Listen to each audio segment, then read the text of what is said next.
To see that deck evolve, but let's go ahead and jump into it. It's game one, round one, YCS Orlando 2025.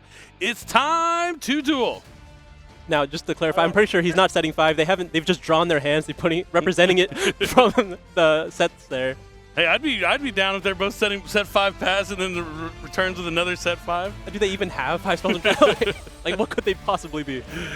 All right, it looks like the die roll has been cast. I didn't get to see who won it quite yet, but now the players are drawing their hands, and we will shortly be able to see who is going to go first. Both these decks typically do want to get started, story of Yu-Gi-Oh, right? But the Malice deck in particular is so strong when it's able to go first, and opening up the White Rabbit, not the perfect start, but it is definitely one that you want. Yeah, this opening White Rabbit is going to let him set a Malice trap from his deck. The Malice traps can be activated to turn their set by banishing a Malice monster. Probably going to go for Malice TB11 because it lets you special summon a Malice monster from the deck. This kind of opens them up to being stopped by something like Ash Blossom and Joyous Spring, potentially. A card that doesn't stop Dormouse since it just banishes from the deck. And then all the Malice monsters, when they're banished, you can pay 300 life points for the main monsters, 900 life points for the link monsters, but they summon themselves when they get banished. Yeah, it can be quite expensive, but because of the effects of later Malice cards to be activated, you do get a lot of those life points back, so not something you really want to be worried about. True. Something to note here, so a typical play for Malice is to set any spell or trap before you normal summon your monster to bluff already having TB11 or any of the other Malice traps, just to try to make dissuade. Your opponent, dissuade your opponent from activating infinite permanents or the like. But we didn't see Kamal do that here.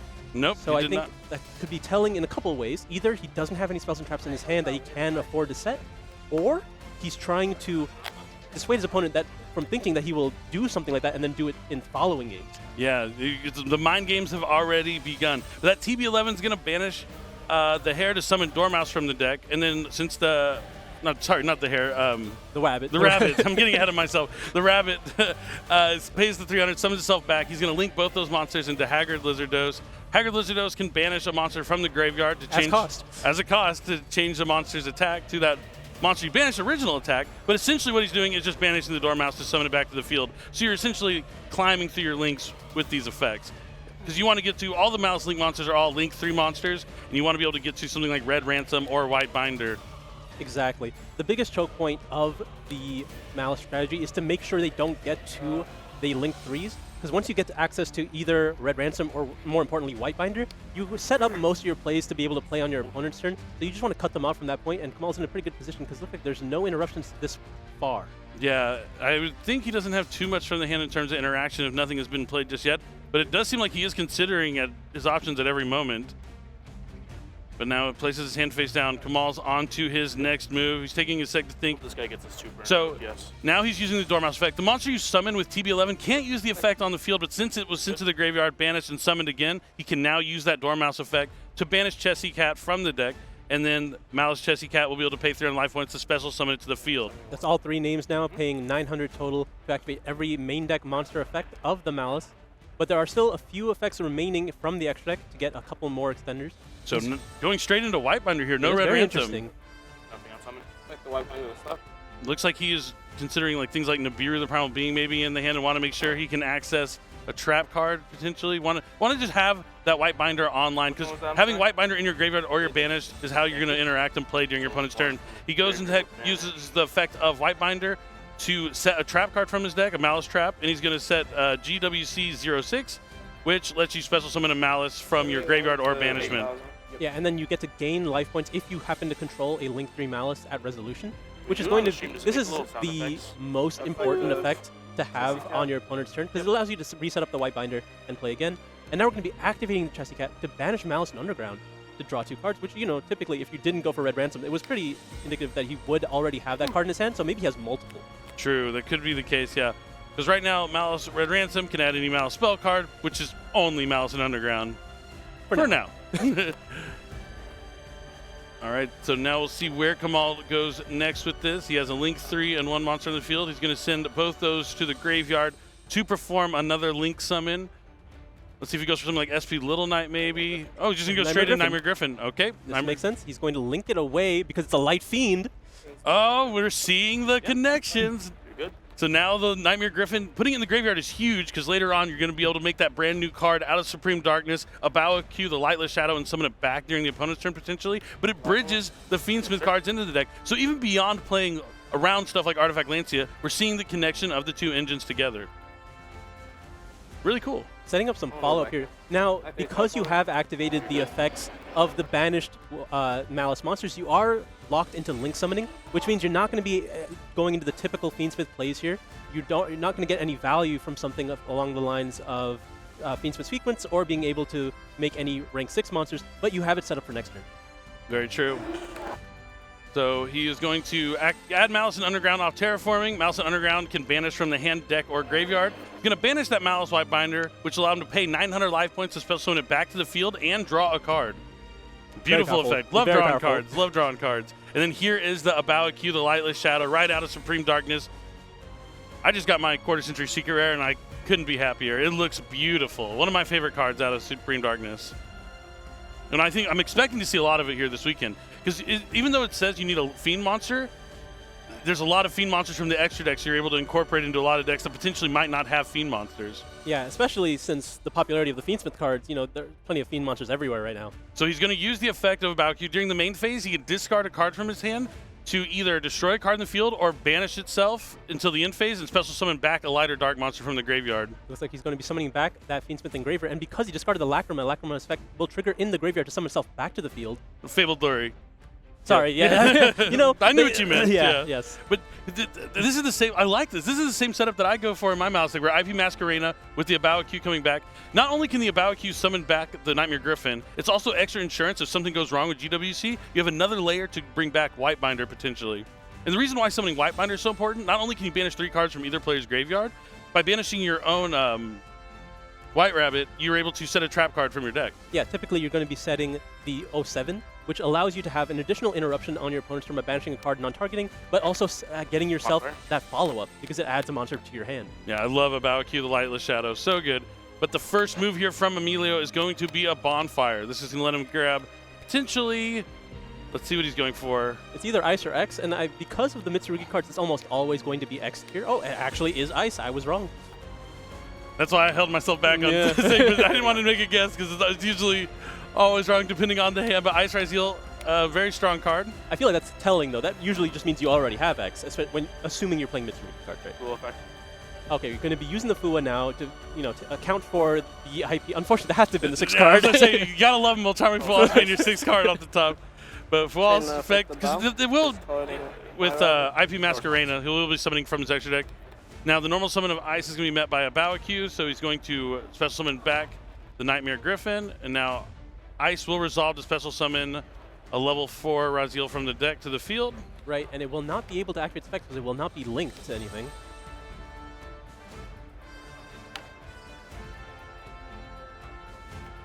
So there is a copy of X. Okay. Anything on resolution? No. 2 level 4 monsters are represented here, but he will not be able to activate anything until he deals with the Griffin. But now that the Griffin is represented on the field, it gives him the opening to use X from hand to try to get remove it with the effect of the Aggregator. Yeah, be able to negate the effect of Nightmare Griffin potentially, yeah. Still will not be able to use the X on the field, but at least will have access to the remainder of his deck, assuming that the Aggregator resolves. Going to see an overlay coming down. Going to make a rank 4 monster. He is going to Xyz summon out Detonator. Okay. That's fine. Detonator's pretty big. Looks like he might be potentially trying to take down Griffin in the battle phase. If he has something to stop GWC 06, it could be solid for him here. When we into battle? Yeah. So in battle before he attacks? Yeah. Oh, okay. So it looks like he is allowing him to go into the battle phase because at the beginning of the battle phase, Kamal is thinking. GWC. So in the beginning of the battle phase, resolves. we're going to use 06, going to summon out that Whitebinder linked to something. That's all that matters. Yep. And now the Whitebinder is going to be able to activate his effect, gaining 2,300 as well from the effect of the GWC. Yep, gains those life points. Very crucial. You have to give back all those life points that you had to pay to summon back your monsters. Now Whitebinder can banish 3 cards from either player's graveyard on summon. He's going to probably go for... See, looks like he's going for White Rabbit and Dormouse, and yeah, one of the trap cards. It's nice to banish a trap card, so if you do get all 3 banished, you get that boost from Malice and Underground, but you also can shuffle it back with Heart Scripter and then reset them later on potentially as well. Arguably the more important effect. I feel like I never want to banish the GWC6. I'll be Like, back. I'm gonna send you. Usually not, yeah. Affect the White Rabbit. Okay, so now since the White Rabbit is summoned, he's going to be able to set a trap on summon. And as we mentioned earlier, you can activate those traps to turn their set by banishing a Malice monster. And MTP07 is going to not only allow him to add a monster from his deck to hand, if he controls that Malice Link 3 afterwards, when it resolves, he can banish a card on the field. And just getting rid of this detonator could be enough here.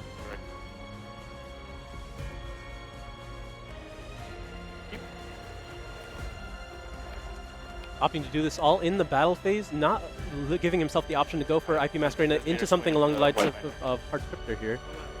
So he's going to be forced to use the 07, and will likely, yeah, he has to banish the White Rabbit here, otherwise the 07 will not be able to banish, because at resolution there needs to be a Link 3 monster on the field for it to be used that second part of its effect. And yep, we're just going to be banishing the detonator here. So most of Kamal's interruptions that were face-up have been used. There's still the IP Masquerena, but otherwise a lot of the interruptions have been accounted for. Can Emilio take care of the rest of it in main phase 2? Oh, it looks like that he does not have enough here. He is conceding, and Kamal takes game 1 very convincingly with his Malice strategy. I mean, yeah, when Malice goes first, it can do so much, right? And we pretty much saw a masterclass. You see, he was playing through his plays really fast, and especially going unopposed, uninterrupted, not having to worry about anything. Like, you're going to get the W there most of the time. And I mean, yeah, Kamal with a good hand. I mean, it just shows you don't just need Dormouse. You can also draw that White Rabbit and still function just fine. I really liked seeing the Nightmare Griffin, being able to bridge into the Fiendsmith stuff, so you have that extra follow-up. Like, we didn't really see the Fiendsmith stuff being too impactful, but it did provide him with the monsters he needed to continue Link summoning without having to use something like Link Decoder or having all of his Malice monsters on the field at once. Well, yeah, I think what we saw here from that hand is how much practice Kamal has had with the deck, because he didn't go for the standard line, right? He didn't go into Red Ransom. He knew that he had Underground in his hand, and potentially already had the Terraforming as well. And I assume he didn't. He already had the Terraforming because he banished the Underground from the effect of Chessy Cat, and then, you know, happened to have another one after the fact. I don't think you'd do that if you only had one copy and you wanted to cut yourself off of access. So I think he had the Terraforming in his hand, opted not to set it for the White Rabbit effect, and then he went for this specific line that started with the White Binder to play better around cards like Nibiru the Primal Being and still have access to his ideal end board. Yep, certainly, and it paid off for him big there. But, you know, on Emilio's side, it has to feel rough. Like, yeah, having that Fuwalas be your 6th card would have been nice if it was his 5th card and he would have been able to use it to try and, you know, slow Kamal down there a little bit, but sometimes that's just how the cards fall. But now going into the side decks, this is where things get hard for Malice. I do think Malice is the strongest deck game 1, going first for sure in the format, in my personal opinion. It's the toughest to beat, and that's why a lot of players here have prepared their side decks targeting down Malice. Artifact Lancia is a huge card here this weekend. Most players who enter the tournament have come with 3 copies of it in their side deck, along with potentially stuff like Triple Tactics Thrust to set something like Artifact Sanctum, so they have more layers to get to it. I mean, I haven't seen anyone using like Dagda or something to set Lancia, but it is also a potential. Yeah, there's a lot of options as far as getting access to Artifact Lancia, but I think one of the, I mean, you make a good argument here. Malice is definitely one of the strongest decks going first. That was the reason I played it in Anaheim, because I thought it was just so strong at going first, and winning game 1 felt so important to me in that tournament that you just had a good chance of going first game 3 and have access to those really powerful cards from your side deck. But I don't necessarily think that's true anymore. I think there's a lot of decks that have very similar power level, if anything, going first, and I think especially the Mitsurugi Ryzel deck is one of them, where if you're able to go uncontested, you can do so much. But even if you are contested, the Mitsurugi cards are so good at forcing through those interactions from the hand, while also just forcing you to lose even more cards if you continue to play into them, and they're able to just play so well going second, that I think they are arguably just as good at going first, but have less blowouts in the side post side, because you don't have to deal with as much of the Meows or even something like Artifact Lancia. Oh yeah, we didn't even talk about Molcharmy Meows right out of Supreme Darkness, the 3rd Molcharmy to come out. If your opponent summons from the banishment or graveyard, you get to draw a card, which is a lot of what Malice does, a majority of it. And it also lines up not too bad against like a Fiendsmith Raziel deck. They summon from the graveyard a decent amount as well. So we're going to see a lot of that card here this weekend as well. It's going to be really cool to see. But yeah, I mean, you talked about Mitsurugi. Yeah, it's tough playing this because they amass so many cards before they even get to the Ryzeal portion of their deck. But let's go ahead and jump into it. It's game 2. We're going to see if Emilio can make a comeback here in this match or if Kamal's going to be able to take a 2-0 victory in round 1 here at YCS Orlando. Draw phase? Yep. All right, Emilio, show me what you got. But there's a draw phase Purulia. Before he can play, Kamal has the Purulia. Purulia pretty good against Ryzeal. Yeah, arguably the best one of the 3 that you could have. Oh, Emilio just sets one and passes. Not giving any cards to Kamal here, so already discarding card.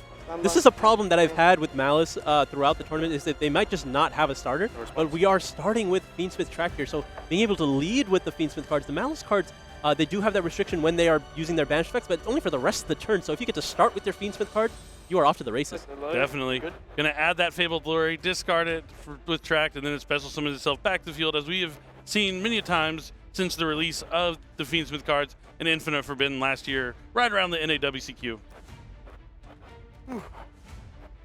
Now, I'm interested to see where Kamal is going with his Fiendsmith engine. Is he trying to lead up with something along the lines of High King Caesar? We'll have to see. I doubt that he would be able to fit in and have room for something like Agman Day to like put on a lot of damage really quickly. Yeah, the Malice extra deck is a lot more demanding, I'd say, than the Ryzeal one. Yep. Here comes Lackman. The Crimson Tears is going to let him send Fiendsmith Engraver to the graveyard. Getting all that follow-up potentially set up that Fiendsmith is famous for.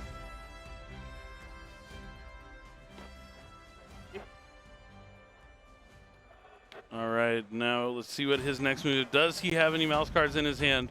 Or is it just going to be the Fiendsmith engine he's going to be utilizing here? So he's going to put back the Fabled Glory to the deck to special summon Fiendsmith Engraver from the graveyard. Kamal has been playing this game incredibly tight so far, even in this round 1. So taking note of what we saw in game 1 here, he played around the Mulcharmy Fualos that was activated on his opponent's turn even, did not use the IP Masquerade, and also made sure to let the battle phase happen, use all his effects in the battle phase to play around something along the lines of Triple Tactics Talents. So he's very aware of what cards could be in his opponent's strategy because he did not get interrupted on his turn 1. He expects probably there's more powerful spell cards. What do you think he thinks that one set is? I mean, anytime I see one set from my opponent, I'm always like, well, with no other cards, you wouldn't think infinite permanents because they would just hold it in the hand potentially. I mean, you got to think maybe like Forbidden Droplet or something similar along those lines. I mean, worst case, Artifact Sanctum or something even scarier. But yeah, you're looking at something that probably has like effect negation as opposed to like removal. Yeah, it looks like he does have a copy of Sequence in his extra deck here. He went into the battle phase first, hit some damage, and now he's trying to potentially set up. No, it looks like he is going to just shuffle back all 3 of his light fiends, including an engraver. So that means Fiendsmith Desiree coming down. Yeah, he's really respecting whatever this set could be. Dangerous game because, I mean, maybe he does have playable cards and decided not to play them because of Fualos, and so maybe the Desiree won't be enough, but we'll have to see. So he's going to use Fiendsmith Sequence effect on the field to equip itself to Desiree. Yeah, this is what I was worried about. Malice, famous for just not having enough engine cards. Yeah, if you don't draw a Malice card, you can't do too much, but luckily the Fiendsmith cards at least gives him some points of interaction. But gonna start with Ryzeal Cross. Interesting.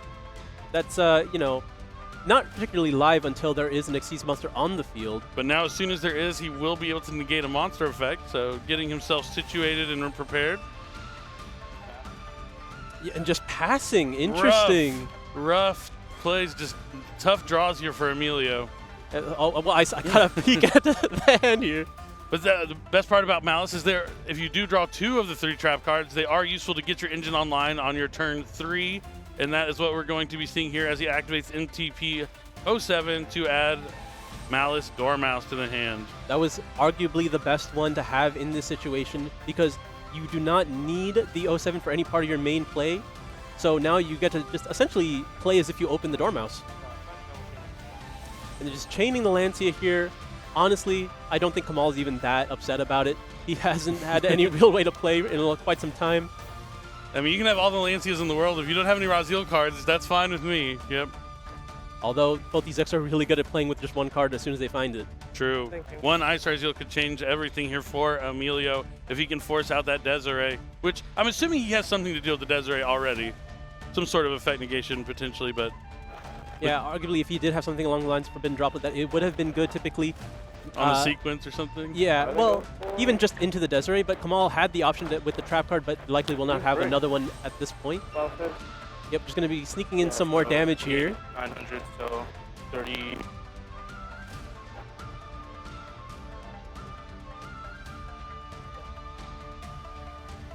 So in the previous turn, it was 18 from the Engraver as well as Lacrima, and now it is the, what is it, 28 from Desiree? 28 plus 6. 9? Yeah. It's a decent amount of damage. And then, well, it's one of them. It's Sword Rise. Sword Rise is the worst one you want to summon, but it's going to be met by Ash Blossom and Joyous Spring. That could potentially turn on Triple Tactics talents. Does Emilio have one of those powerful spell cards? Is it a bluff face down? Has he been holding Triple Tactics talents face down this whole time? Nope, it's in the hand. And then that's going to be met with the Desiree, and that is enough! He just has Maximus and another copy. Sometimes Solemn Judgment. Wow. That's not one I would have guessed. But man, yeah, sometimes the Lancias can backfire if all you draw is the side deck cards, which we see 1, 2, 3 side deck cards potentially in the hand.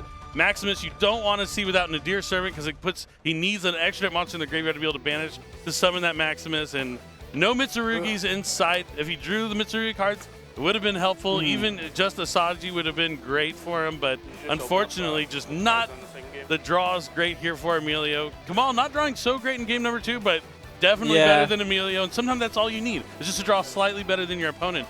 But Kamal will be moving on with a 1-0 record. Representing, I mean, both these players are from Florida, but Kamal, you know, there's something about winning in your home state that would just mean so much to you. I was lucky enough, I got to win in my home city in Dallas. I got to win YCS Dallas, and it was awesome. Just everyone's there. People I've been playing with for years. Because like I had like kids from like locals that I've been dueling for years that don't normally travel that also got to be there and like be around and be there for the emotions at the end. So I know Kamal's going to be looking for that and hopefully to walk away with the win here this weekend. Being able to represent your home state is definitely important. Kamal is here showing, even though he didn't get to really play in Game 2 as much as he would like to, we got to see how he was playing in Game 1. He was just playing exceptionally well, knowing what his opponents could have, like beyond just being able to know your own deck. And in Game 2, we saw a lot just to talk about as well, even though there was not much that you could do. Emilio, having that Solemn Judgment, he was not really able to use it on sequence, because then all the Fiendsmith cards would still remain in the graveyard. It's not like you could just let that happen. So you're just sticking a Desiree, and when you don't have a way to play, a Desiree just sticking on the field will win the game a lot of the time. And Kamal, knowing that that's likely what he was going to have to try to win with, he was just poking damage, try to get whatever he can with the limited amount of resources that he had. Yeah, it's tough. I mean, I think if Emilio looks back at the game and thinks about, well, I mean, obviously he did not draw Garrett great, but if there was anything he could have done differently, it would have been a bold choice. But if he saw him Judgment that Fiendsmith track, and then he has the Lancia for the Malice portion of the deck, maybe he has like a little more of an opportunity, but not much of one. He would still need to be top decking in that situation, but the Ash Blossom being able to shut down anything that he top decked was already going to be enough for Kamal to eventually win the game, because he did have the NTP7. So even if he saw him Judgments that, he's pretty much toast in the next turn. I probably wouldn't have activated the Rise Cross. I think that's just giving Kamal a lot of information, especially if you have no use for it. I think you just try to hold back your resources, try to pretend like you have more interruptions in your hand, and that you're like essentially just locked with all these different interruptions to force your opponent to try to do less, try to survive for another turn. But I think Kamal had the read at this point that, okay, I mean, he had no reason to suspect that his opponent was on Mitsurugi cards, but it was likely that he was on more of a board breaker strategy because there was no interruptions. But we did see the Fuelos, so you know, at least Charmy's in there. Yeah, I mean, it was tough. It was a tough match for Emilio, but that's the best part about a YCS. It is Swiss rounds. We talked about the format earlier. 9 rounds of Swiss today, top 256. Come back for day 2 for 3 more rounds. So that means you can lose a round, even round 1, and you're still not out of the tournament. You get to have a chance to draw better later on in the tournament, adjust your side decking strategies, and then maybe, you know, bounce back. I know, like, when I've been playing in mini tournaments, I lose round 1 or 2 almost every single time, and then just try and win out and make that top cut. And since we're right over that threshold to add these rounds, that means a majority of players who do lose 2 rounds will still be able to make it and not have to rely on tiebreakers as much as if it was right under that cutoff. Yeah, I know a lot of the players here are so excited to be able to play 12 rounds because you're right past that cutoff. Almost every player with an X2 record, that meaning 2 losses entirely in the tournament, will make it into that top 64. So even if you lose the next round, starting off at 0-2, if you win the next, 10 rounds, you're good to go. Yeah, it's a tall order, but like you have to win that many rounds anyway to make the top cut. Doesn't matter when you win the round. You just have to win them. I mean, it always feels bad to lose round 1, but at least you get it out of the way. The nerves are kind of gone, and then it's kind of smooth sailing from here. Because, like, what else do you have to do? You got to do your best. And even if you get eliminated from the tournament, we have some awesome public events to enter as well. There's always so much to do at a Yu-Gi-Oh! Championship Series, but I think Kangas is standing by with our winner's interview, so I'll let him take it away, and we can hear from our winner of round 1, Kamal. Take it away. Thank you very much, Billy. I'm live on stage here with Kamal. Congratulations on your first round feature win. And I want to start off with that game 1, the Abawaku plus the Nightmare Griffin line that you went down, playing the Malice Fiendsmith. It's a fun new combination that players have found out. So what made you want to play this deck? And talk to me about discovering this Abawaku line and how strong that new card is from Supreme Darkness. Bao is just an insane card from Supreme Darkness, in my opinion. One of the best link forwards is, I'm pretty sure it will be banned going forward. I found out about, well, I have a group of friends that just was testing Malice, and then I have another friend that was testing Fiendsmith Malice, and I think personally, we don't have Fiendsmith cards in your deck. You're kind of at like a disadvantage, but that's how I came about for Fiendsmith Malice. I enjoy it. I think it's not like the best deck because of Detonator is like the card that's the format. So, but I think the deck is very strong into the format, and I think I can do really well with it.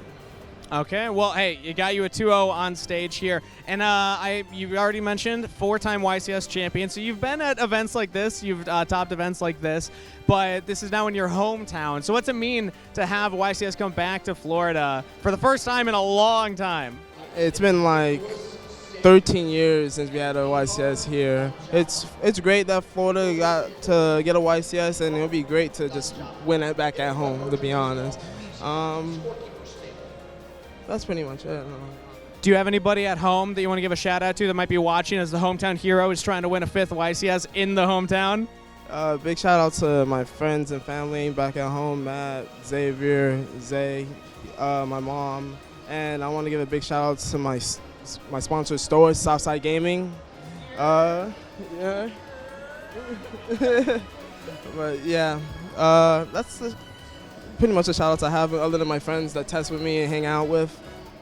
Awesome to have the friends there. Awesome to have the store there as well. Congratulations on the win. We're going to throw it back to the casters.